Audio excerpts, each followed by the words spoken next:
Profesor titular de Antropología Filosófica en la Universidad CEU Cardenal Herrera. Ha sido profesor de la Universidad de Navarra, la Universidad Pública de Navarra, la Universidad Católica San Antonio de Murcia, UCAM, así como en el Instituto de Empresa y Humanismo, el Instituto de Ciencias para la Familia, en el Pontificio Instituto Juan Pablo II de Valencia y en el Instituto de Filosofía Edith Stein de Granada.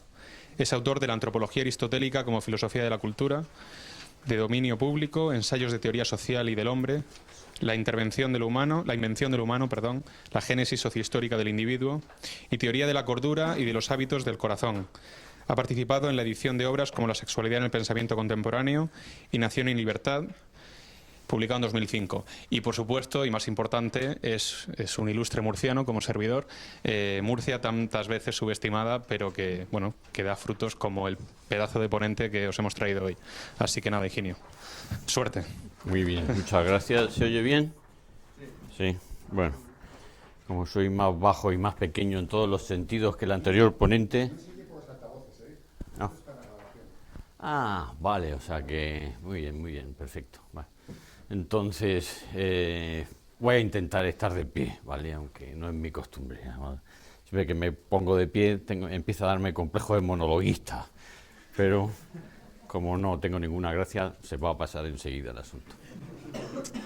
Bueno, entonces, antes quiero hacer un minuto. Yo no soy muy mayor, mucho mayor que vosotros, sí, claro, pero es decir, no recuerdo ahora cuánto tiempo me dedico a la universidad, 27, 28, 29 años. Y porque tengo una familia numerosa y por muchas otras cosas, pues he dado muchas clases en la universidad y en cosas similares a esta. En ninguna me han hecho trabajar tanto antes preparando el curso, en ninguna, ninguna. Estoy seguro que va a salir muy bien porque los ponentes son muy buenos, pero además os aseguro que no, yo lo he contemplado como espectador, o sea que pocas veces se han tomado tanto trabajo en intentar hacer una cosa que resultara útil. Y por eso, seguramente porque imbuido del espíritu que Julio quería darle al curso, yo os he preparado algo muy ad hoc, ¿no? Muy, vamos, con un formato que habitualmente, formato mental, no esperéis ninguna otra clase de formato. No tengo más audiovisual que mi propia presencia, o sea que, pero con un enfoque que espero que os pueda ser alguna utilidad. Yo soy filósofo y, bueno, modesto filósofo, pero eso es lo que soy. Y os voy a hablar de, yo creo que se le podría llamar, en un sentido no técnico e impreciso, una psicología filosófica. A mí me interesa mucho que hoy juguemos a los socráticos, ¿no? Y que lo que vayamos diciendo y lo que vayáis entendiendo se convierta también en un motivo de introspección, o sea, de pensar en vosotros mismos, ¿no? Y de ver. Eso seguramente os va a dar algún sentido crítico respecto de lo que estemos diciendo. Os parecerá que no reconocéis eso dentro, o que lo reconocéis en parte, o lo que sea. Pero me parece que eso es el aporte que podemos extraer de este asunto, ¿no? O sea, que daros materia de reflexión sobre vosotros mismos, ¿no? Mañana, en la sesión de mañana, me dedicaré a cuestiones quizás más afines a las que se han visto, una noción más política o más social de la libertad, pero hoy me interesa más una noción más psicológica. Bueno, Aristóteles, que es un sujeto que vivió hace 2000 y pico años, pero que dijo cosas que siguen siendo relevantes. Una de las cosas que dijo, que me parece que nos puede servir como punto de partida, es que se puede desear lo imposible, pero solo se puede elegir lo posible, ¿no? Uno puede, el deseo tiene la amplitud de lo imaginable, ni siquiera de lo pensable, porque hay cosas que propiamente hablando no las pensamos, pero las imaginamos, y se pueden desear. El deseo tiene una amplitud que en ese sentido es irrestricta. Así que nosotros podemos experimentar deseo respecto de todo aquello que comparece ante nosotros bajo la condición de bueno o de apetitoso o de lo que sea, ¿no? Pero claro, elegir, tomar una determinación practicable respecto de algo, eso exige la posibilidad de lo que sea elegido, ¿no?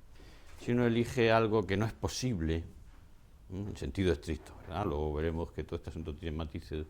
Si uno elige algo que no es posible, pues está cometiendo un error, está tomando una decisión que de suyo no se va a poder, no se le va a poder dar cumplimiento.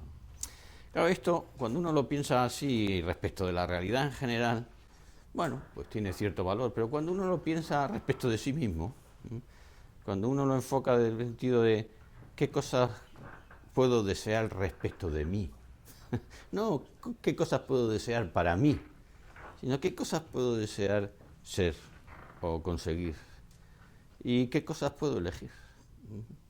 Ahí hay un desajuste y es bueno que haya un desajuste. Yo puedo desear, y es bueno desear para mí mismo, cosas que a día de hoy son imposibles. Y sin embargo, sigue siendo necesario que elija las que son posibles. Claro, si uno... Eso duele, ese desajuste duele. Y ese dolor nos pone en nuestra realidad. Ese dolor es el padecer la realidad que somos. Y somos una realidad con desajustes. Y perdonadme que os diga, yo no cometo uno de los errores más frecuentes hoy, que es idolatrar bobamente a la juventud. Lo siento, no soy mis ídolos. Y yo tuve una juventud tan feliz como la de cualquiera, pero yo experimenté mi juventud como lo que es un periodo de adolescencia. Un periodo en el que yo adolecía y adolecía de mí mismo. Y ese adolecer de mí mismo consiste, a mi juicio, exactamente en eso. En que podía desear para mí, o sea, ser yo cosas que sin embargo no me eran practicables, no me eran posibles. Claro que eso duele. Y uno puede mitigar el dolor o sencillamente anularlo. Y cuando uno lo anula, hay 3 posibilidades de anulación. La primera es esquizoide, que es seguir deseando lo imposible y eligiendo solo lo posible, que no coincidan y que a uno termine importándole poco, ¿no? Pues uno se puede conseguir, pero esa posibilidad es poco frecuente, ¿no? Porque ahí hay que conseguir apagar un dolor que no es un dolor del que uno tenga una disposición, ¿no? Pero los otros 2 extremos son más frecuentes, que es decir, pues dejemos de desear lo imposible. Atengámonos estrictamente a lo posible. No deseemos más que lo posible. Esta morfología del deseo, que es un deseo reducido, minimizado, jibarizado, ¿no? Lo que es la jibarización, la reducción de cabezas, ese deseo enano es, a mi juicio, la patología del deseo del sujeto contemporáneo, del sujeto juvenil, no de cualquiera. Si a mí me dijeran en estos 27, 28 años qué ha cambiado de mis alumnos, han cambiado cosas a la mejor, que no son del caso, pero hay un rasgo, no digo que sea mayoritario, pero es un rasgo cuyo crecimiento caracteriza a mis alumnos de ahora respecto de los anteriores. Y ese rasgo, que no digo que sea, como digo, no estoy haciendo generalizaciones, es la apatía, que viene del griego sin pasión, y que se puede incluso ampliar a sin deseo. En mis clases de ahora abunda, con una frecuencia que yo no tenía hace 25 años, sujetos, utilizando una vieja canción franquista, impasible el ademán. Pero no es una impasibilidad estoica, ni sabia. Es una impasibilidad, es la impasibilidad de la madera, del tronco, o sea, del que no tiene movimiento sanguíneo, del que no hay más, es la impasibilidad de alguien a quien no hay manera de conmover. No digo ya que no hay manera de conmover por el lado de la inteligencia, sino que no hay manera de conmover, de despertar cierto interés. Pero esa morfología del deseo y del sujeto, que yo creo que hoy compone un movimiento sociológico relevante, que es la apatía juvenil, que, no lo voy a explicar esto, luego lo veré un poquito más, que en mi opinión es la la ausencia de deseo consiguiente a una completa satisfacción. Es la insatisfacción consiguiente a tenerlo todo satisfecho, o casi satisfecho, ¿no? Pero esa morfología del deseo convierte a los sujetos en apáticos, en poco movilizados, y en el fondo los ata a un pragmatismo muy conformista. Es la morfología patológica del conservador. A mí me parece que hay morfologías del conservador que no son patológicas, pero esta sí es patológica. Porque, o si queréis, patógena, más que patológica, patógena, ¿no? Porque este es un sujeto inmovilista y además que se siente con cierta comodidad en escenarios que no le planteen otros, ¿no? Y además hay una cierta mezquindad pragmatista, ¿no? Yo creo que la figura literaria, que no recoge todas las notas de lo que he dicho, pero una figura literaria que os podría servir para pensar en este sujeto es Sancho Panza. Sancho Panza es un sujeto cuyo el horizonte de su deseo es el de su barriga. Y por eso el nombre está muy bien puesto, y la morfología física con la que lo podemos señalar es un señor barrigón. ¿Por qué? Pues porque desea lo posible. Claro, la otra posibilidad es irse al extremo y desear lo imposible y elegirlo. Entonces uno se convierte en otro perfil, en una especie de utopista, de utopía, una especie de utopista con ensoñaciones. Y es verdad que tiene el perfil del idealista, pero es un sujeto que va a procurar la realización de sus ideales atropellando la realidad. ¿Por qué no la tiene en cuenta? Porque no la percibe, porque no tiene la sensibilidad, no tiene también la modestia de percibir que eso no es posible, que quizás sea deseable y merezca ser deseable, pero no es posible, o no es posible todavía. Y por tanto, claro que va a intentar cosas muy allá, pero lo va a hacer en el contexto de una confusión, de no ser capaz de discriminar qué es la realidad. Este sujeto es exactamente lo contrario del pragmatista, es un idealista, pero es un idealista avasallador. Y además es un sujeto que en el núcleo de su supuesto idealismo filantrópico y magnánimo, en el fondo tiene una miseria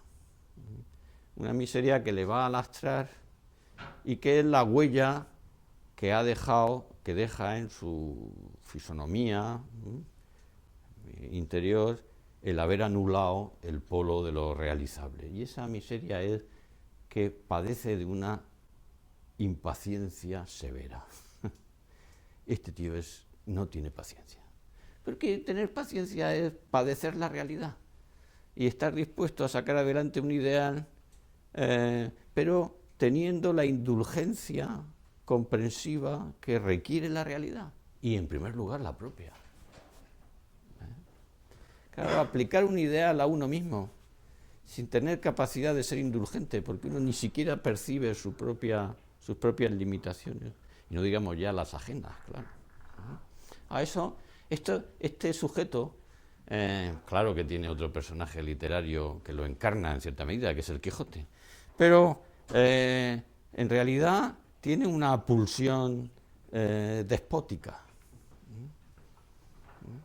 Va a intentar aplicar el ideal al precio que sea, y el precio que sea es la realidad, la ajena y la propia.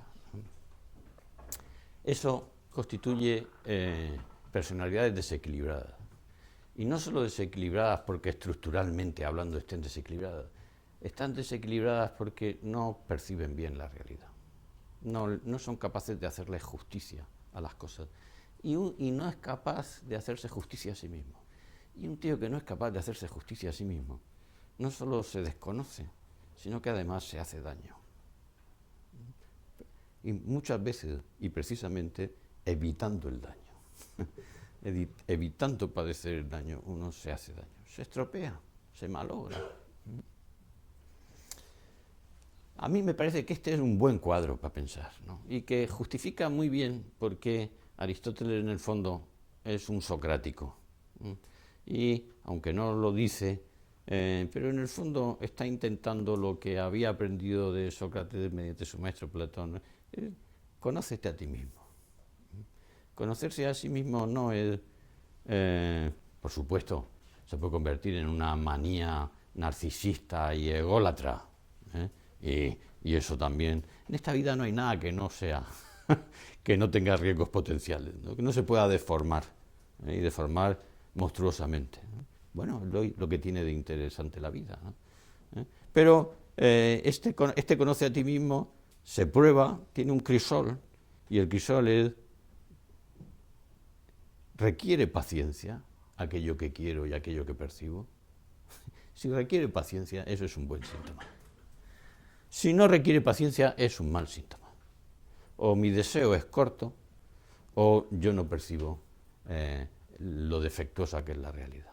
Pero si requiere paciencia, y si me hace sufrir, no sufrir en el sentido, como decir, sádico, masoquista de la expresión, sino me hace sufrir en el sentido de que me hace percibir que no soy lo que deseo ser. Entonces esa locomotora está puesta en los raíles. Uno puede tirar. La paciencia es una buena señal de que uno está en una dinámica interior que voy a intentar contar ahora, y que me parece que en castellano está muy bien nombrada con el término crecimiento. Yo creo que el crecimiento interior se percibe, ¿no?, como el viento en la cara. Cuando uno está avanzando y nota viento en la cara, fiarse solo del viento en la cara no es muy inteligente, porque a lo mejor estás parado y hace viento. Pero aunque estés parado y hace viento, estará aguantando, ya que no. Pero como el viento en la cara, que la situación requiera paciencia, eso es buena señal de que uno está en movimiento. O quizás en ese momento no está en progresión, pero está aguantando, que muchas veces es, por cierto, lo mejor y lo único que se puede hacer respecto de uno mismo. Aguantarse con un punto de indulgencia comprensiva, ¿no? Entonces, conócete a ti mismo no es algo que tengamos que practicar en el sentido de que estemos enamorados de nosotros mismos, al revés. Es algo que nos revela que hace falta paciencia, ¿no? Y tampoco es una especie de ¿cómo decir?, de encantamiento, ¿no?, de ir al espejo y preguntarle, quiero ser el más guapo del reino, y siempre resulta ser tú. Bueno, en realidad, la moraleja del cuento es que nunca resulta ser tú, porque cuando haces esa pregunta siempre encuentras a alguien que te gana, que es la condena que conlleva la vanidad, y es que eres constitutivamente envidioso. O eres tan vanidoso y tan estúpido que no encuentras a nadie a quien tenerle envidia, en cuyo caso tu vanidad es irrecuperable, o si eres medianamente sensato y normal y eres vanidoso, entonces vas a encontrar a alguien.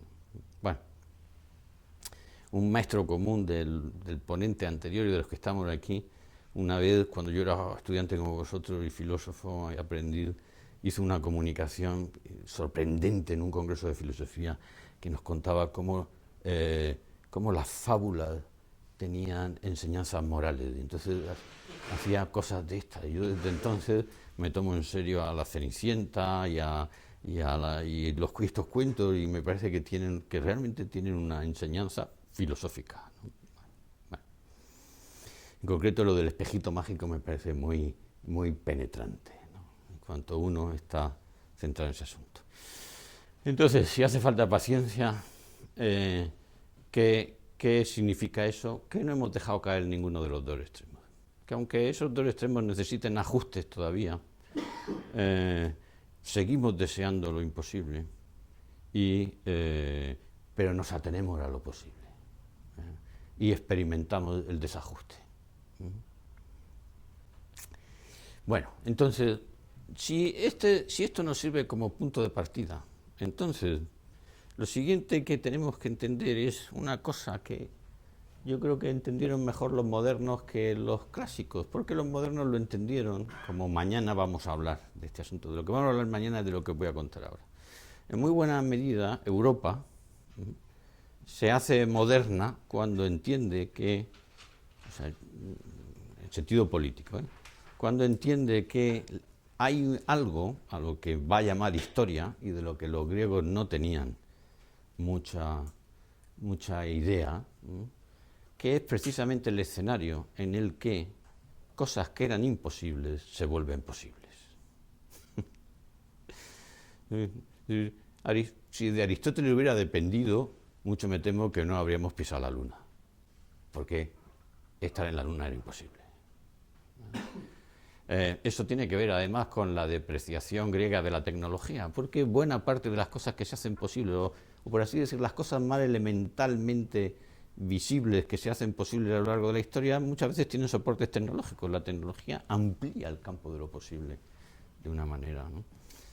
Pero en su sentido inicial, esa ampliación del campo de lo posible que caracteriza la modernidad no es básicamente tecnológica, es más bien política.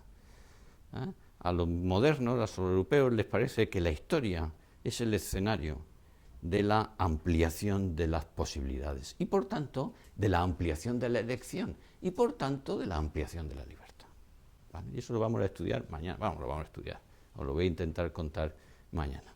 Pero, y esto, aunque mañana os lo contaré también como pueda, eso es una consecuencia, una derivada de una visión de la historia, a mi juicio novedosa y que no tiene matriz griega, y es el acontecimiento que define al otro aporte que va a fundar a la tradición europea y occidental, que es el aporte judeo-cristiano, y en particular la idea cristiana de que después de la vida de un sujeto es posible algo que no había sido posible de ninguna otra manera, ni cabría ni siquiera haber esperado que fuera posible, que es salvarse.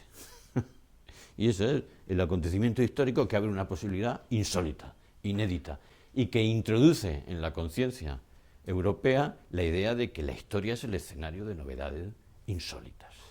La idea de que no hay nada nuevo bajo el sol es de matriz más grecolatina que judeo-cristiana, precisamente porque la tradición judeo-cristiana se inaugura con una novedad imprevisible y con una posibilidad histórica para las comunidades, pero personal para cada uno de los sujetos, inimaginable. Así que desde el punto de vista judeo-cristiano, hibridado con el punto de vista grecolatino, aparece la idea de historia como un escenario de posibilidades inéditas. Esa idea luego se va a secularizar, o sea, se va a proyectar desde el ámbito teológico al ámbito secular, mundano, civil, con la idea de progreso, que es exactamente la idea de la historia como ampliación de lo posible. ¿Vale? Mañana lo vemos mejor. Pero lo que no se les puede negar a los griegos es que eso ellos lo habían pensado, no en el escenario histórico-político, ni en el escenario histórico-cultural, pero lo habían pensado, más todavía, fueron los primeros y los que mejor lo pensaron en el escenario subjetivo. A Aristóteles no solo no hay que explicarle, sino que él es el que mejor nos explica cómo la biografía de un sujeto consiste precisamente en la transformación de cosas que eran imposibles en posibles. Y eso tiene un nombre muy antipático, porque además os lo han hecho tener como muy antipático. Pero, no sé, ya sois mayores para ir depurando las cosas, ¿no? Eso Aristóteles le llama ética. La ética es el movimiento interior por el que un sujeto va adueñándose de su propia existencia, haciendo posible lo que era imposible. Y esa experiencia griega, como todo, hasta el más genial de los sujetos, y Aristóteles seguramente es uno de los más geniales en la historia de la filosofía, pero hasta el más genial de los sujetos en realidad solo dice cosas que ya habían sido dichas, ¿no? Pero las dice de una manera... Eso los griegos ya lo sabían, pero lo sabían de otro modo. Los griegos habían experimentado y habían experimentado la paradoja la paradoja singular de esto que voy a explicar ahora, ¿no? Y es que las potencias físicas que se llevaban a su extenuación, precisamente en tanto que eran llevadas a su extenuación, se hacían más capaces de hacer lo mismo, pero más y mejor. Vosotros a esto le llamáis training, entrenamiento, ir al gym.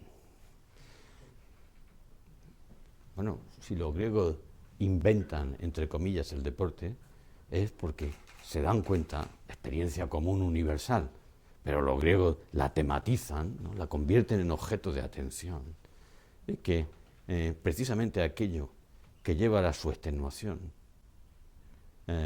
crece, y crece en y mediante su extenuación. Yo no he tenido un personal trainer de estos nada más que un poquito de tiempo en mi vida, y entonces me acuerdo que iba, era demasiado amigo mío para que me sirviera de trainer, entonces yo iba y me quejaba, y dije, bueno, que me agota, y el sujeto, que no, desde luego no era filósofo, lo puedo asegurar, me decía, si no te agoto, no creces. Y yo decía, este tío... Pero con perdón, lo voy a decir con todo el cariño del mundo, interiormente yo de él hablaba en mi casa como el mejillón, porque creía que no tenía mucho más, ¿no? O sea, que era muy elemental, muy elemental. Decía, si no te agoto, no creces. La idea de que la repetición es forzada de aquello que toca hacer en cada caso, incrementa el poder de alguien, esa experiencia. Por eso el deporte ha formado parte de todos los itinerarios formativos de las élites europeas, ¿no? Me hace mucha gracia lo de Eton, ¿no? Los chavales que iban a Eton administraron un imperio, el más grande, durante 3 siglos. ¿Y qué estudiaban? Rugby y latín. No, estudiaban contabilidad y marketing. No, contabilidad y marketing no. No, estudiaban pues estadística. No. Latín, retórica y rugby. Si no me equivoco, aunque esto no lo tengo muy documentado, pero rugby creo que es el nombre del primer director de Eton, que o inventó u formalizó el deporte, que como sabéis el rugby consiste en darse de leches, con cierto orden y reglas, pero... Claro, porque esa extenuación tiene el efecto de endurecer lo que agota, de darle consistencia, precisamente al tejido que extenúa. Y entonces se experimenta algo que seguro que todos lo habéis experimentado, y es que llevándose hasta la extenuación uno es capaz de cosas de las que no era capaz y puede hacer efectivas las lecciones que antes no podía hacer. Yo, el tiempo que viví en Pamplona, me aficioné al montañismo y tenía un amigo que estaba muy en forma y me mortificaba. Y yo lo odiaba cada vez que iba al monte, Daniel Innerarity. Pero claro, a base de ir con él, de repente me hacía capaz de subir a sitios a los que no había podido subir de ninguna manera. Todavía hago eso con melancolía, O sea, estoy en la planta 7 del hotel y subo por las escaleras. Y lo hago con esa memoria vital, diciendo, bueno, pues el día que deje de hacerlo, perderé, ¿no? Uno de repente puede escalar cimas que estaban por completo fuera de su alcance. que podía desear, pero que y las podía elegir, pero elegirle era una frustración. ¿Qué media entre desear subir a un monte al que no podía y poder subir? Media sufrimiento. ¿Y qué sufre uno? La propia limitación. ¿Y qué tiene uno para eso? Dos cosas: tesón y paciencia. Y ya está. Entonces, esta experiencia elemental y física, la filosofía griega la interioriza y cree que hay potencias interiores que son de la misma naturaleza que las físicas, en este punto. O sea que su ejercicio, su puesta en práctica, produce su crecimiento, siempre que se acerque al umbral de la extenuación. Porque si no te acercas al umbral de la extenuación, entonces eso es una cosa que lo que a mí me gustaba hacer en el gym con mi personal trainer, pero que él le daba un nombre espantoso y que a mí me bajaba toda la autoestima, me decía que eso era mantenimiento. Coño, a mí mantenimiento me sonaba a fontanero de hotel, y digo, coño, no he venido aquí a hacer mantenimiento. Bueno, claro, si no hay paciencia, si no hay tesón, el tesón es solo una dimensión de la paciencia, y si no hay padecimiento, pues entonces, mira, oye, tus deseos de grandeza son deseos quijotescos, y tú eres un sujeto probablemente entrañable, como lo es Don Quijote, seguramente, bien, pues un sujeto con el que se puede tener ternura y no sé qué, pero no das de sí.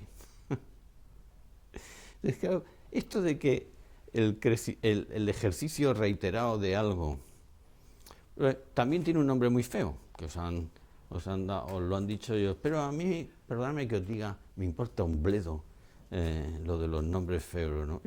A eso los griegos le dan el nombre de virtud. La virtud es la reiteración de un acto que te hace más capaz, o que te hace capaz de algo de lo que antes no lo eras. Y los griegos llaman vicio a la reiteración de un acto que disminuye tu capacidad. Ya está. No, pero ¿usted por qué le llama esto vicio? Porque es un moralista. Dice, no es moralista, porque no ir al gimnasio, que propiamente hablando ni siquiera no es un acto, sino una omisión, te hace menos capaz de hacer lo que ya está, tan simple como eso. Pero los griegos piensan esto de una manera muy peculiar, porque ellos creen que la repetición de actos que te hacen menos capaz de ti mismo, te expropian de ti mismo.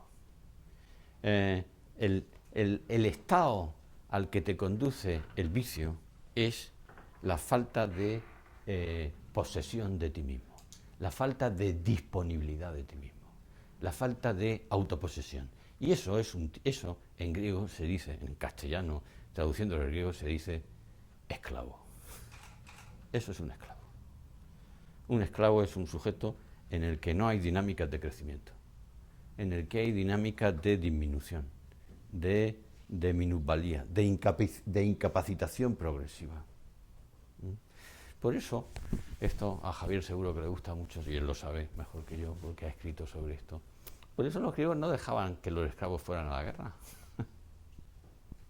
O sea, sorprendente, ¿verdad? Porque si pensamos que abusaban de ellos, no les dejaban ir a la guerra. ¿Por qué? Porque pensaban que la guerra era el sitio, la experiencia suprema en la que uno necesitaba estar en posesión de sí mismo y tener un tipo de fuerza que le reafirmaba en la posesión de sí mismo cuando se temía un daño inminente. En la guerra uno se tiene que jugar la vida, pero solo se puede jugar la vida el que dispone de su vida. Y solo dispone de su vida el que es señor de sí mismo y está en posesión de sí. Pero eso se llama libertad. Y por eso la guerra es una cosa de ciudadanos. Y por eso un ciudadano, incluso en la derrota, huye como hay que huir, no de estampida.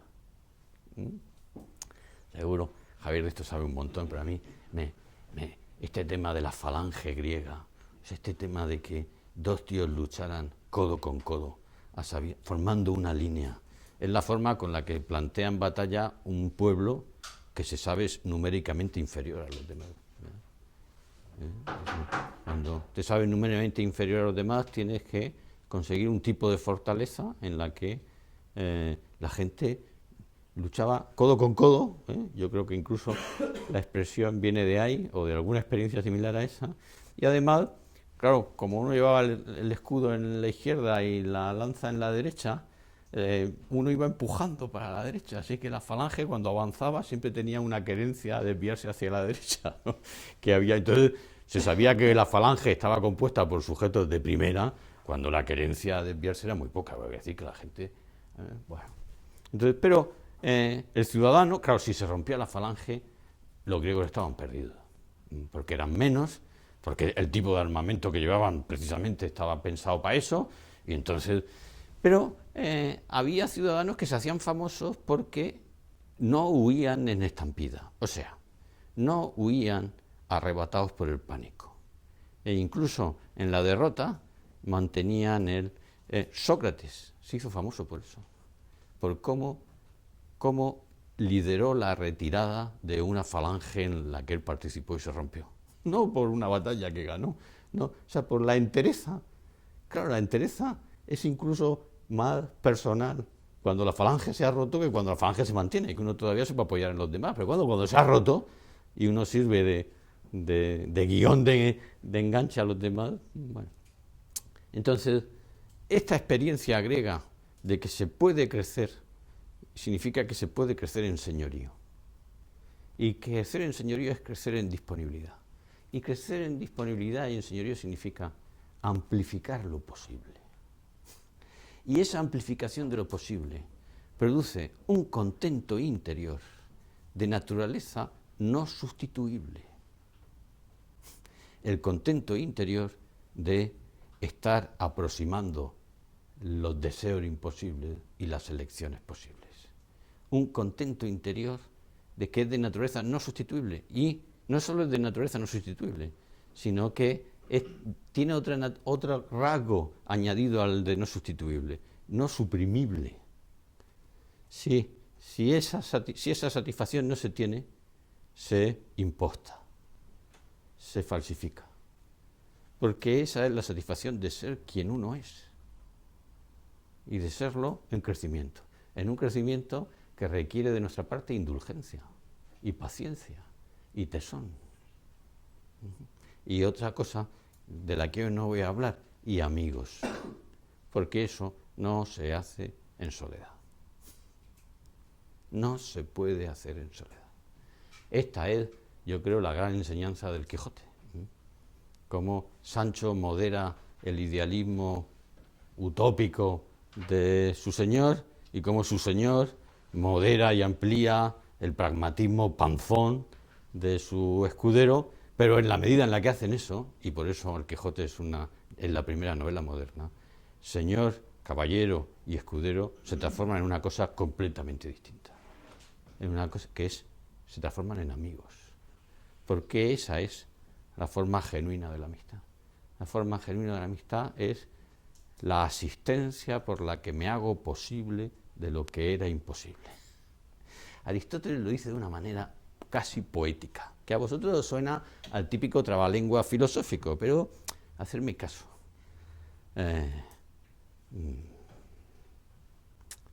La filosofía es mucho más interesante de lo que se tiende a pensar cuando no le han enseñado a uno bien filosofía, ¿no? Entonces dice que lo que se puede por medio de los amigos es como si se pudiera por uno mismo.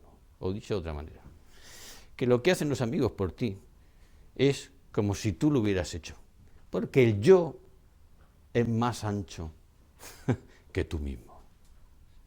Porque cuando esto, nuestro común lo dice también, yo en realidad significa nosotros.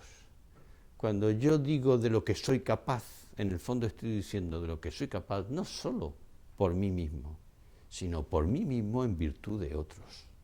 Y eso es un amigo.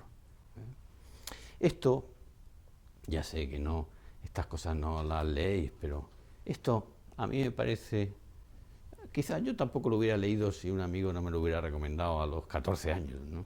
Pero esto es lo que hace Sam con Frodo, ¿no? Que la peli seguro que la habéis visto, ¿verdad? O sea, cuando Frodo ya no puede subir al monte del destino, cuando no puede esto, cuando no puede no sé qué, cuando se niega a hacer lo que había que hacer. En El Señor Anillo hay otra moraleja, y es que a veces para llegar a hacer lo que teníamos que hacer no solo necesitamos la ayuda del amigo, sino también del enemigo, que eso es Gollum, ¿no?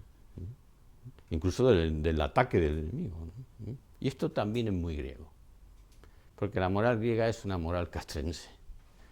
El ideal de la libertad y de la ciudadanía griega es milicia. Entonces, en este contexto, y viendo lo que es el deseo y lo que es la elección, y entendiendo lo que es el crecimiento y qué requiere de nosotros, eso quiere decir, claro, ¿qué es uno? Pues uno es un proyecto de sí mismo.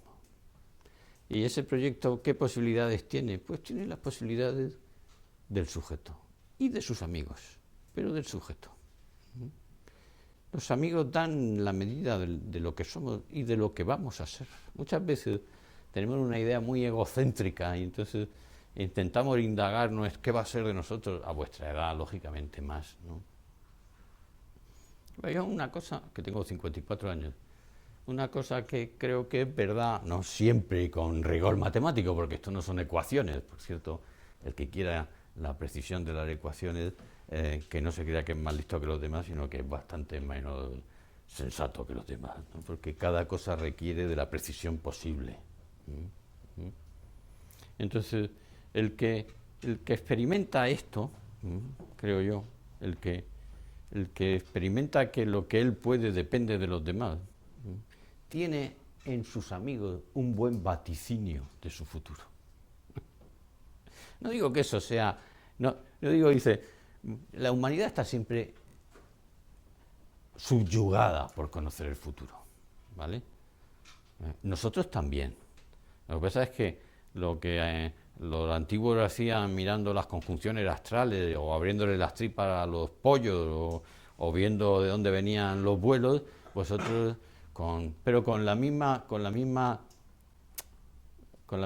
ingenua y boba candidez, nosotros lo hemos puesto en manos de los expertos. Esperamos que los expertos nos digan qué va a ser. Los expertos de lo que va a ser, los expertos saben lo que ha venido siendo y pueden trazar la dirección según lo que ha venido siendo, pero solo aciertan a posteriori, como los meteorólogos. Eso te explican bien las cosas cuando ya han pasado y dices, fue muy brillante, muy brillante. Es realmente muy sugestivo. El poder profético de la ciencia y del experto es una cosa, en realidad es una fantasmagoría contemporánea. Pero hay, a mi juicio, nosotros tenemos unas tripas de pollo o unas conjunciones astrales bastante más sensatas para saber cuál es vuestro futuro. Vuestro futuro se parece mucho a vuestros amigos. Y si vuestras compañías son pancescas, pues a vosotros ¿qué os va a salir? Pues una panza. Y si son quijotescas, pues ¿qué os van a salir? Pues una quijotada. Y si son sujetos que tienen el tono de la paciencia y del tesón y los veis crecer y les podéis admirar en cosas, pues eso es un buen vaticinio. Con la edad todos nos parecemos, os aviso, los peores defectos de vuestros padres, que sepáis que están esperando solo a vuestras canas para aparecerse en el espejo. Pero los peores, o sea, los que vosotros juraréis ahora que no los tenéis seguro, están esperando a que una mañana te mira. Coño, pero sí, justo. Sí. Bueno, pues con los amigos pasa algo parecido. Uno se parece a sus amigos con el tiempo. Esa ecuación no es tan intensa como con los padres, porque tiene un soporte genético que la amistad no tiene, pero tiene si hay amistad, ¿no? Y si la amistad es suficientemente prolongada. Así que quien elige a sus amigos se está eligiendo a sí mismo. De hecho, nadie elige, bueno, sí, Es decir, podéis tener la impresión subjetiva de que elegir a vuestros amigos. Y esa impresión subjetiva hasta puede ser cierta en el sentido de que ver a una persona que os parece que tiene una personalidad atractiva o que tiene una manera de ser que os parece. Pero en realidad, la elección de los amigos, por cierto, como la de los amores, no es una cosa que uno hace, sino una cosa que a uno le pasa. A mí me pasa que siento una atracción muy intensa por la compañía de ese sujeto. Me pasa que... eso quiere decir que no es una elección que yo hago con lo que pienso, no, es una elección que hago con lo que soy. Y como lo hago con lo que soy, me pasa. Y por eso mismo es tan indiciario con quién elijo estar. Y por eso mismo es tan sintomático, ¿no? Y a su vez, todo eso se puede malograr. Claro, porque la vida se parece más a una falange que a un guerrero solitario. Y alguien puede flaquear. Y en la flaqueza de otro uno puede salir con una estampida por pánico. Bueno, ahora, dicho esto, que me parece que es un asunto que Sócrates decía que la filosofía era aprender a morir, pero a Sócrates que era un poco tramposo.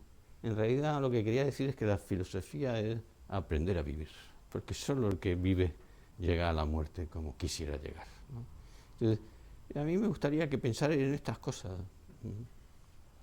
que por otra parte forman parte del patrimonio de lo mejor de la tradición a la que pertenecéis.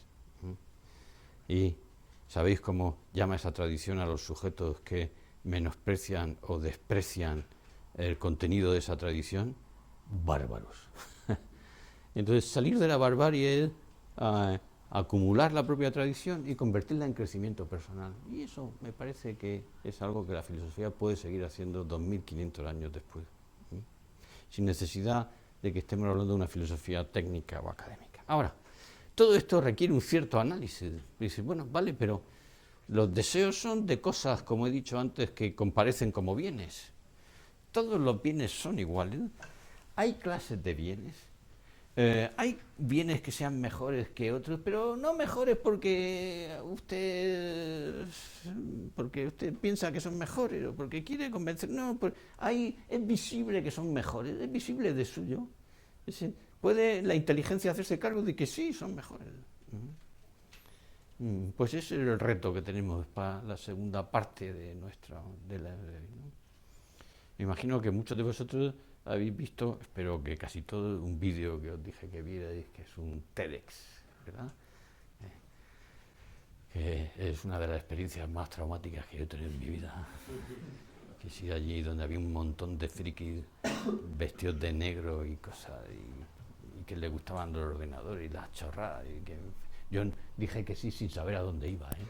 Cuando estuve allí estuve a punto de decir, me largo, ¿no? Pero precisamente por tener estas cosas que os cuento en la cabeza, digo, no, yo aquí aguanto, aunque sea. Bueno, pues desarrollar las ideas que en ese vídeo aparecen es lo que ahora nos toca hacer, ¿no? O sea, ver si hay distintos tipos de bienes y si es verdad, de suyo, no porque yo tenga ningún interés particular, sino si de suyo podemos entender que hay bienes mejores que otros. Porque ese orden de que unos sean mejores que otros tiene que ver con a dónde dirigir el deseo. Porque todo esto está pendiente de decir, bueno, vale, sí, pero ¿y qué deseo? O sea, ¿qué cosas imposibles deseo? Porque claro, puedo elegir, yo qué sé, puedo elegir desear hacerme capaz de matar a 15 sin tener el más mínimo sobresalto y hacerme capaz. Sí, lo puedo conseguir, pero eso es exactamente algo que tiene la condición de lo deseable. Entonces, yo creo que una manera fácil de introducirnos en este asunto es ver que hay cosas, hay bienes que uno tiene y que nadie los puede tener al mismo tiempo que yo los tengo. O sea, son bienes a los que podemos llamar incompartibles. Como vais a ver ahora, no porque yo no se lo pueda dar, que claro que lo puedo dar, pero lo que no puedo es darlo y tenerlo al mismo tiempo. Por ejemplo, vuestro coche, si es que tenéis coche, que espero que no, pero bueno, si tenéis coche, o vuestro móvil, que esos seguro que sí que tendréis. Entonces, tenéis móvil en la medida en la que disponéis de él. Claro que lo podéis regalar, pero lo que no es posible es que lo regaléis y lo tengáis al mismo tiempo. Estos no son bienes que no se puedan dar, pero son bienes que darlos implica su pérdida. Y al mismo tiempo, y precisamente por eso, poseerlos implica su no participación. El otro no los tiene. Se lo puedo dejar, pero el otro no los tiene. Claro, la mayor parte de los bienes más ordinarios de la existencia son de esa naturaleza. Yo puedo darle la mitad de mi bocata a mi amigo, pero me quedo sin la mitad de mi bocata. Puedo tener una experiencia de la amistad muy intensa, pero eso no va a evitar que mis jugos gástricos me torturen, a tener hambre. Y decir, tío, has comido la mitad de lo que necesitábamos. Y bueno, puede ser muy encomiable, pero es lo que es. No puedo, o sea, no es posible que dos comamos lo mismo y al mismo tiempo. No es posible en ese orden de la realidad. Es curioso que la palabra castellana compañero viene del latín cumpanis, que significa con el mismo pan, ¿no? Pero esa idea de con el mismo pan tiene un toque misterioso, ¿no? Con el mismo pan no hay quien coma. Hay otra expresión castellana menos poética, pero muy de mi tierra, que es con tu pan te lo comas. No sé si sí, claro, o sea, no, sí, o sea, tú tu camino y yo el mío, ¿no? Bueno, estos bienes son de esta naturaleza. De esta naturaleza son los bienes que además son necesarios para la subsistencia y para la holgura en la subsistencia, incluso para la realización del sujeto. No hay sujeto que no requiera de este tipo de bienes. Y por eso la pobreza material, es una calamidad moral, porque limita las posibilidades de realización de un tío. Y por eso un nivel de prosperidad general es un bien moral objetivo, porque permite la pobreza material es una disminución del sujeto, ¿vale? El sujeto requiere de la disposición de medios, de bienes que no va a poder compartir.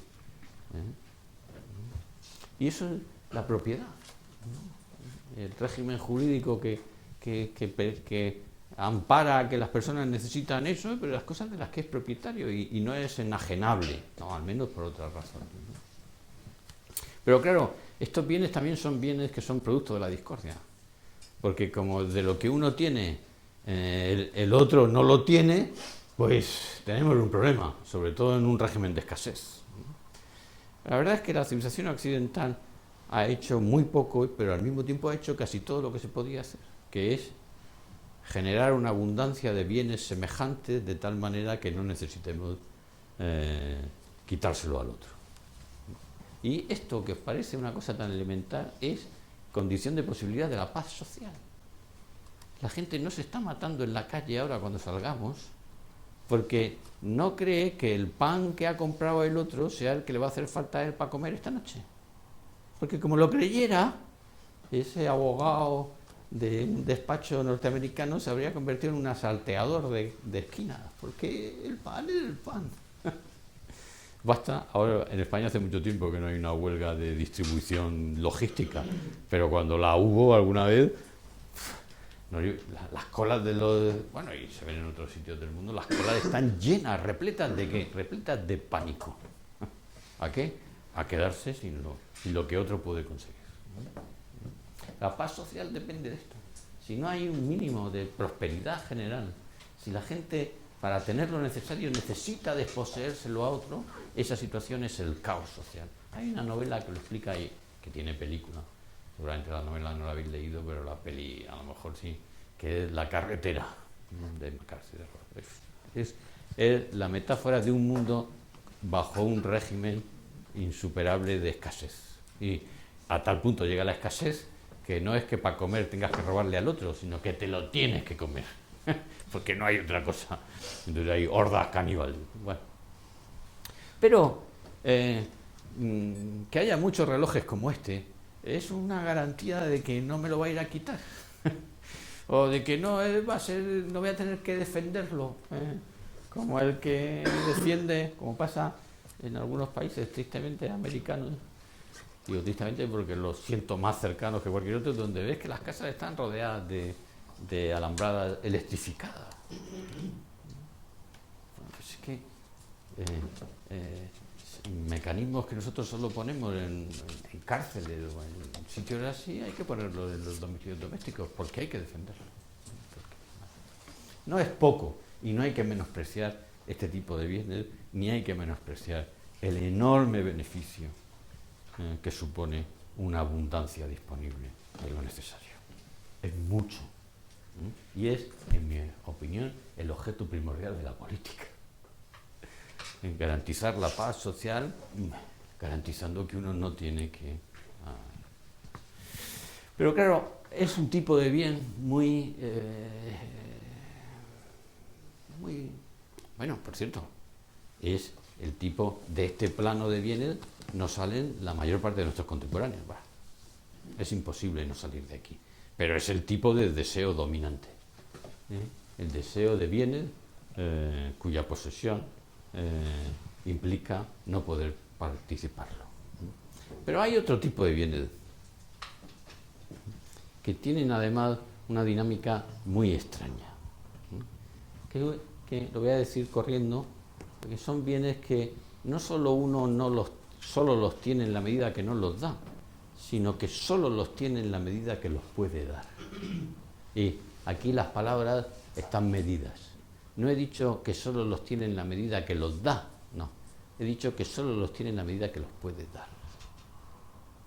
Es verdad que la posesión se perfecciona en la medida que uno lo da, pero uno los tiene en la medida que los puede dar.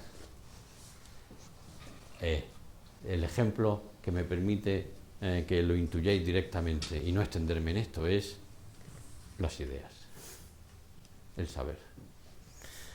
Uno solo entra en posesión, más todavía, ¿vosotros cómo estudiáis?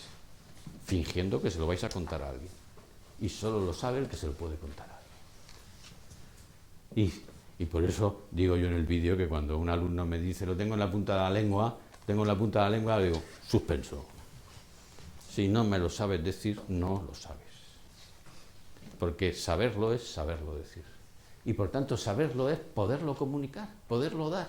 Solo lo tiene el que lo puede dar. Y este tipo de bienes tienen características muy... No solo lo tienes solo en la medida que lo puedes dar, sino que perfeccionan el tenerlo en la medida que lo das.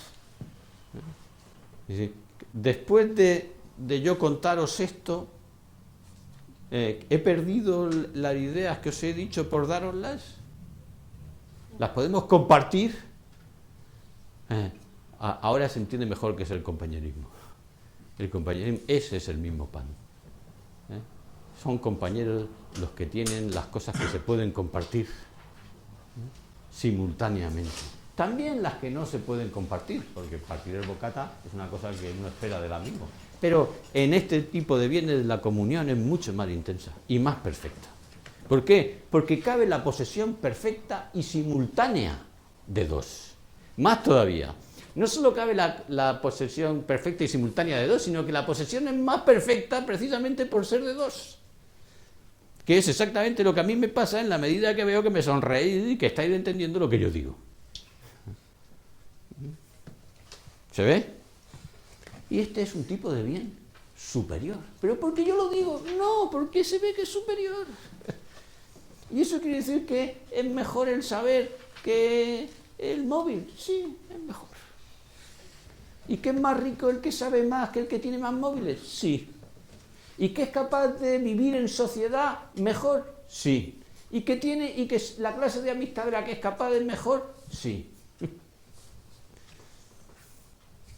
¿Y que es más individual y más sujeto y más dueño de sí mismo al mismo tiempo que lo que tiene lo comparte más con otro? Sí. Pero puede pasar, y por eso hay que atender a las palabras, puede pasar que yo os cuente esto y que ninguno de vosotros me entendierais. De hecho, en mis clases suele ocurrir.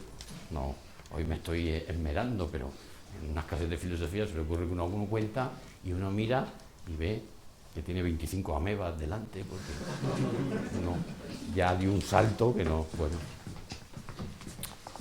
Ahora, ¿lo tengo yo menos porque los otros no han recibido lo que yo estaba dando?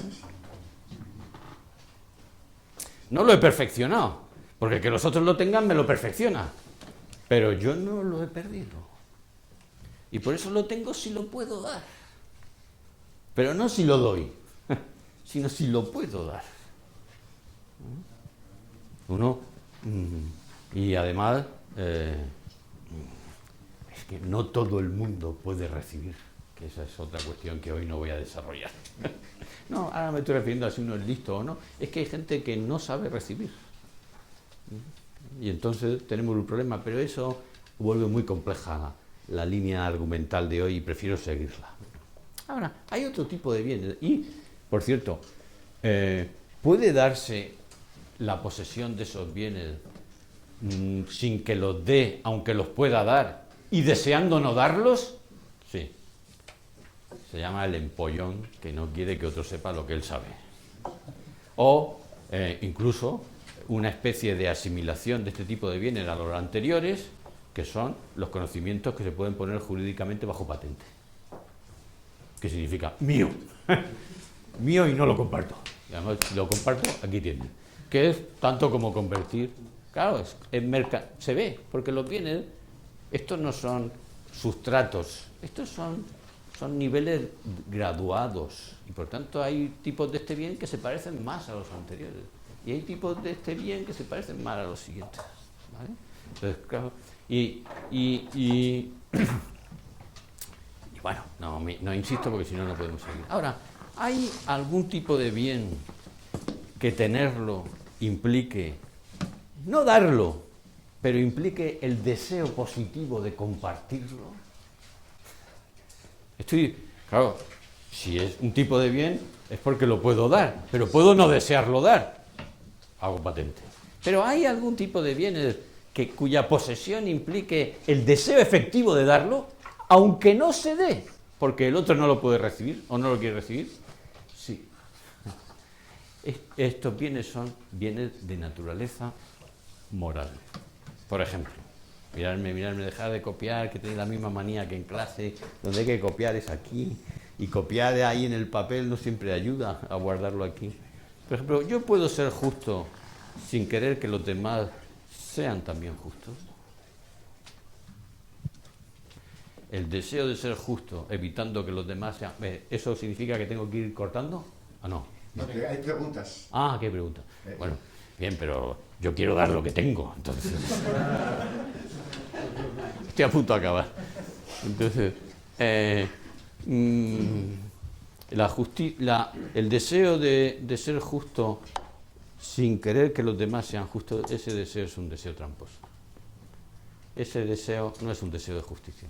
Ese es un deseo de conseguir una posición de ventaja con una perfección que precisamente porque lo que quiero de ella es la ventaja que me reporta, no quiero que sea participado. El que quiere ser muy simpático, muy popular, para ser elegido delegado, ¿no? Y entonces, claro, desea que los demás no lo sean tanto, porque si los demás son tan populares, pues entonces no.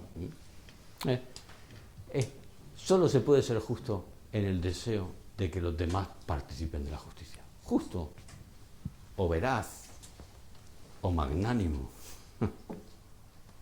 O el conjunto de las perfecciones que uno solo puede desarrollar para uno mismo en la medida que las desea también para los demás. Este tipo de bienes, el sujeto que yo he visto que lo dice de una manera más expresa es San Agustín. Lo dice explícitamente como yo lo he dicho. No se puede desear la justicia sin desear que el otro también sea justo. No se puede ser la justicia. Pero, y ya acabo, que hay preguntas, hay todavía un cuarto tipo de bien. ¿Qué son? Y otra vez hay que fijarse con precisión en la expresión. No son bienes que puedo tener aunque que para tenerlos tengo que poder darlos, aunque pueda no darlos y ni siquiera desear darlos, como las ideas. Tampoco son bienes que puedo tener en la medida que los pueda dar, pero solo si al mismo tiempo que los puedo dar deseo darlos, como las perfecciones morales, como esos rasgos, sino que estos son bienes de una naturaleza distinta, porque solo los tengo en la medida que los tienen otros. No es que para yo tenerlos tenga que darlos a otros. No. Es que solo se poseen de una manera simultánea y conjunta. Y si no se poseen de una manera simultánea y conjunta, no los tenemos. Eso es curioso, porque quiere decir que esos bienes solo se poseen en la medida que se participan. Y si no se participan, no se tienen. O sea, o se tienen en común o no se tienen. ¿Me estáis siguiendo? Por ejemplo, la paz. ¿Puedo yo tener paz si el otro no está en paz conmigo? Pues no. Esto es como, bueno, todavía soy jóvenes, pero en fin, esto es como creer que uno puede estar en paz en su casa si está enfadado con su mujer. Es imposible. Hay algo perdonadme que sea de un formato antiguo, pero como soy varón, pues hablo de mi mujer. Entonces hay algo en el diseño de mi mujer, no sé si es universalmente femenino, que le hace sentir, que yo sienta de manera inconfundible que si no estoy a bien con ella, no puedo estar a bien en casa. Ya está, se acabó. Si quiero estar en paz, ella tiene que estar en paz. Y eso significa pues que tengo que ceder, lo que sea. No se puede estar en paz si no están en paz todos. Pero el ambiente puede ser de confianza si el otro desconfía. Imposible. Es imposible. Como quiero acabar, voy a abreviar un poco. Mayo del 68 es querer aplicar este régimen de la posesión a los bienes incompartibles. ¿Me entendéis? Querer hacer de la propiedad y eso se llama socialismo. Es aplicar el bien, y por eso en mayo del 68 y en el socialismo y en el progresismo ideológico hay una especie de lirismo de querer tratar la materia como si fuera algo más que materia. El ideal de suspender la propiedad privada es el ideal precisamente de decir, también las cosas materiales se poseen solo en la medida en la que las poseemos todos, y incluida la novia. Y todo significa el amor libre, en la playa, con una diadema margarita y chutándose algo, claro, y eso tiene su encanto. Pero es una confusión. ¿Por qué? Porque cada bien tiene un tipo de régimen. Solo acabo con esto que voy a decir, y entre otras cosas porque mañana lo voy a desarrollar mejor. Cada tipo de bien suscita un tipo de deseo. Y yo quiero hablaros de 3 tipos de deseo, pero hoy solo os voy a hablar de 2. Uno es el deseo posesivo. Y el deseo posesivo es el deseo de hacerse con algo de lo que uno experimenta su falta. Uno no lo tiene y quiere hacerse con eso, ¿vale? Ese deseo es muy importante. Es el deseo de cosas imposibles, de lo que uno se quiere, o el deseo de cosas posibles. Pero hay un tipo de deseo, y este además es el tipo de deseo que estudia toda la filosofía contemporánea. Pero hay un tipo de deseo, que en mi opinión pasa oculto a la filosofía contemporánea, que es mucho más intenso, mucho más decisivo en orden a la felicidad, mucho más capaz de movilizar vuestras energías y mucho más capaz de suscitar esa experiencia interior de crecimiento, que es un deseo, lo podemos llamar de muchas maneras, pero es un deseo de comunicación. Como no tengo tiempo de explicarlo, os voy a dar 2 ejemplos que sabéis lo que es. ¿Vosotros habéis sido capaces de que os contaran un buen chiste y no contárselo a nadie? Es metafísicamente imposible. La experiencia de la posesión de algo valioso es simultáneamente la experiencia del deseo de su comunicación. Y esa comunicación es más felicitaria, más satisfactora y más eficiente en orden a la propia realización que el deseo de hacerse con algo con lo que uno no tenía. Y por eso hay gente que se lee un libro bueno y no acaba hasta que te lo lees. Y se ve una película, pues más decir, voy a contar una anécdota y ya acabo, ¿eh? Pero cuando yo era joven con mi mujer, la madre de alguna amiga de las que estáis aquí, y ganábamos nada de dinero, vivíamos en un apartamento como esta tarima y no existían los móviles, mi mujer de vez en cuando hacía excursiones en busca de gangas. Era una experta, sigue siéndolo, o sea, no ha desarrollado un instinto por el que aunque no tiene dinero va y compra algo y tal. Pero cuando volvía a casa, mi mujer, la pobre, tenía la desgracia de tener un antropólogo, un filósofo en casa, ¿no? Entonces entraba en la habitación que era todo, y yo estaba ahí estudiando y entonces veía que dejaba la bolsa en el suelo y cogía el teléfono, que era fijo, te está hablando de cuando... Y entonces, invariablemente hacía siempre lo mismo. Llamaba a una hermana suya, que era la preferida, luego al resto de las hermanas por orden de más a menos, luego iba a su madre, si no la encontraba, pues entonces ya bajo un régimen de desesperación ansioso llamaba a la mía, cosa que no hacía. Pero, ¿qué era lo que hacía? Contarle la ganga que había comprado. Y yo me quedaba fascinado, viendo que mi mujer era feliz, como yo no era capaz de hacerle feliz, contándole a su madre las gangas. Pero lo más sorprendente de todo es que colgaba y dejaba aquello en el suelo. Le importaba un cuerno lo que había comprado. La satisfacción real de la ganga era contarlo. Eso es compartir, eso es convertir un bien de la primera clase en un bien de la última clase. Nosotros somos más un bien de la última clase que un bien de la primera. No los bienes que nosotros podemos poseer, nosotros mismos somos algo de lo que solo estamos en posesión en la medida en que otros están en posesión de eso. Y experimentar que eso no es así, se llama soledad, que es la frustración de la existencia. Bueno, mañana vamos a seguir.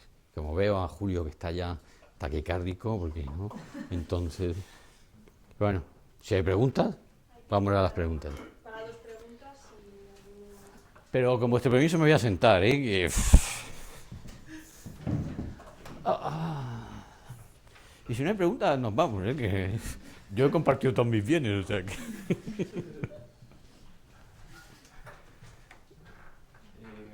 Antonio Muñoz, Derecho y Filosofía de la Universidad de Navarra.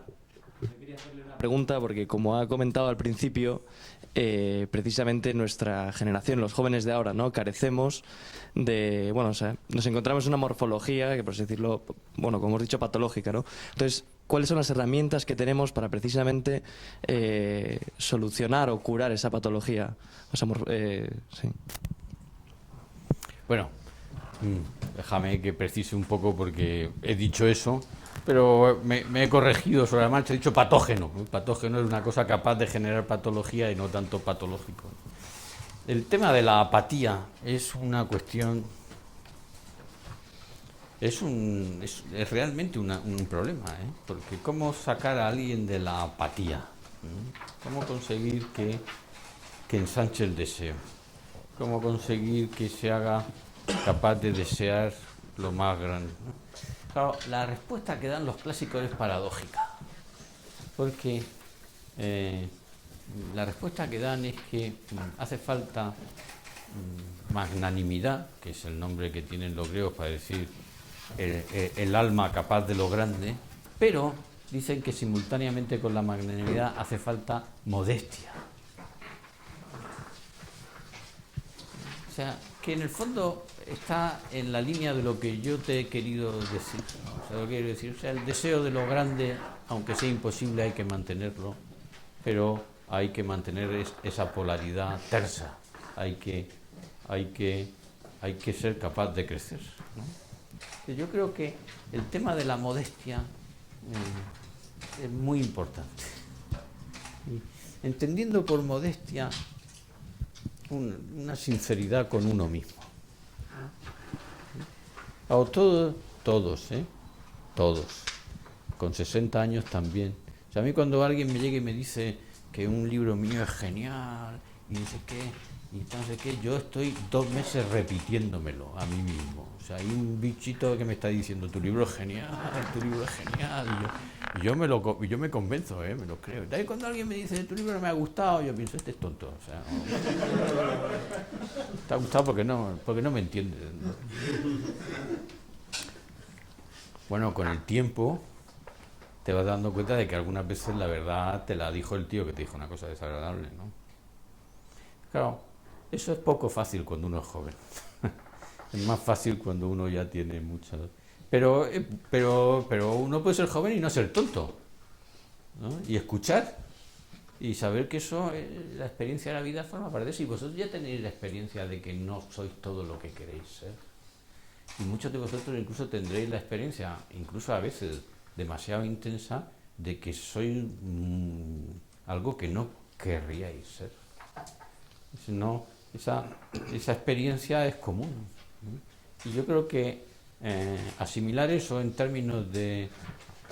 Claro, eso si no está en un proceso de mejora, eso se vuelve patológico, se patológico, ¿no? Yo creo que a estas cosas les pasa como al agua. Si se estancan, se pudren. Y entonces son las correntías. Es el agua la que tiene movimiento y por tanto la que experimenta el crecimiento, la que evita que eso se convierta en putrefacto. Ahora, como ves, no te contestaba la pregunta, porque no lo sé. Si lo supiera, no lo sé. Sé lo que Aristóteles dice, Platón dice que la belleza produce el deseo de engendrar el bien en la belleza, como te habrán explicado a ti, ¿no? Y yo creo que algo de eso hay. Y yo creo que los amigos que nos movilizan son aquellos que nos dejan ver cierta belleza. Y que cuando nos enamoramos, aunque no le llamamos así, bueno, sí, si es una chica se le llamamos así, pero que nuestras pasiones, nuestros amores tienen que ver con las cosas que nos han deslumbrado, que nos han fascinado, que nos han intrigado. Pero yo de la belleza sé poco, he hecho poca filosofía, ¿no? Y no te puedo decir mucho más, ¿no? Como ves, también no me falta la perfección de la modestia. Bueno, venga, ¿alguna pregunta más?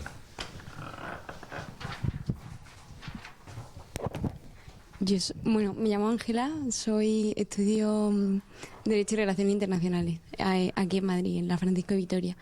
Y yo, o sea, mientras iba escuchándole, pues me pasaba un poco lo que ha explicado, que me entraba un poco de deseo. Ahora he quedado a tomarme en un rato una cerveza con unos amigos míos y digo, cuando me pregunten que qué tal lo que he hecho, pues me gustaría poder contarle algo de esto, pero a la vez experimento el desajuste de que no voy a ser capaz de reproducir absolutamente nada de lo que, o poco de lo que he escuchado. Eso es padecer la realidad. Eso es también lo que experimentáis cuando recogéis una clase que habéis entendido, pues sabéis que no podéis reproducir. Eso es padecer la realidad. Y eso es hacerse capaz. Eso, hacerse capaz de decir cosas que uno ha entendido, pero todavía no es capaz, no las posee lo suficiente como para comunicarlas. Bueno, pues eso es crecer. Pero crecer duele. Eso es lo que yo he querido decir, padecer la realidad. Y bueno, pero tiene el vídeo de TEDx, si lo veis. Digo, hombre, si tienes que resolverlo hoy, no tienes que esperar a... Entonces mi pregunta era sobre todo pues para que nos recomendase o nos dijese alguna lectura asequible que posible para nuestra realidad de ahora de universitarios de cuarto de carrera en mi caso, para ahondar un poco en esto que... ¿De dónde eres? De Córdoba. Tu acento.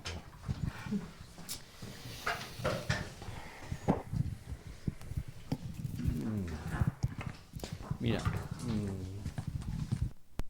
no sé si esto del problema de las lecturas es que mi experiencia, por eso es que yo recomiendo lecturas cuando voy a poder acompañar la lectura, porque si no voy a poder acompañar la lectura, porque con eso nos pasa como con todo, o sea, Si uno no conoce una ciudad y tiene que ir a encontrar algo, pues le tienen que acompañar. Entonces, un libro es un sitio donde uno se puede perder, puede no encontrar lo que uno busca.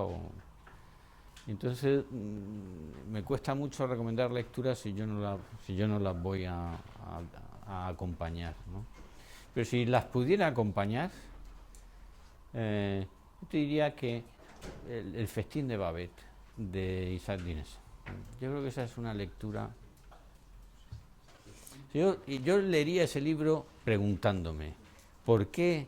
No voy a contar el argumento, ¿por qué esta señora se gasta todo el dinero en hacerle una cena a otros? Todo su dinero. Yo intentaría responder a esa pregunta. ¿Sí? ¿Qué movimiento interior hace que esta señora se gaste, le toca una lotería, ella es sirvienta de unas solteronas, y entonces se gasta toda la lotería en preparar una cena que además las solteronas no quieren, ¿no? Entonces, ¿qué hace que esa persona se gaste todo su dinero? ¿No? Porque a mí me parece que resume lo que he contado. ¿Qué hace que una señora comparta bienes incompartibles, que los pierde en la medida que los da? ¿Pero por qué? A mi juicio, porque hace posible que comparta lo otro. Y sin compartir lo otro, su vida no. Pero yo creo que eso. Ahora, eso como lectura, que me parece ahora, como disposición interior, ¿no? Yo recomendaría tener los ojos abiertos. Tener los ojos abiertos. ¿A qué? Al bien, a la belleza. Sin prejuicios, dejando que el bien se presente como tal. Y se presenta como tal cuando uno experimenta que la posesión de eso le mueve a comunicarlo. Si es tan simple como eso. Un chiste, una película, un ideal, un modo de ver las cosas, una manera de concebir la vida. Cuando uno la experimenta como un bien, siente la dinámica expansiva de su comunicación. Eso es el bien, lo que genera esa dinámica expansiva. Porque el mal también la genera, pero la genera con la experiencia interior del malogramiento. El mal también genera de manera parasitaria la dinámica expansiva de su comunicación. Pero el sujeto experimenta eso como desgracia. Y, con perdón, de eso hay mucho. Porque el que no hace una cosa, hace la otra. Salvo la apatía, que te permite estar ahí en un ni para allá ni para acá.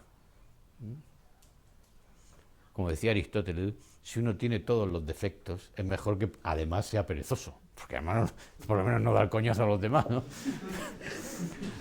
Pero en fin, es mejor, ¿no?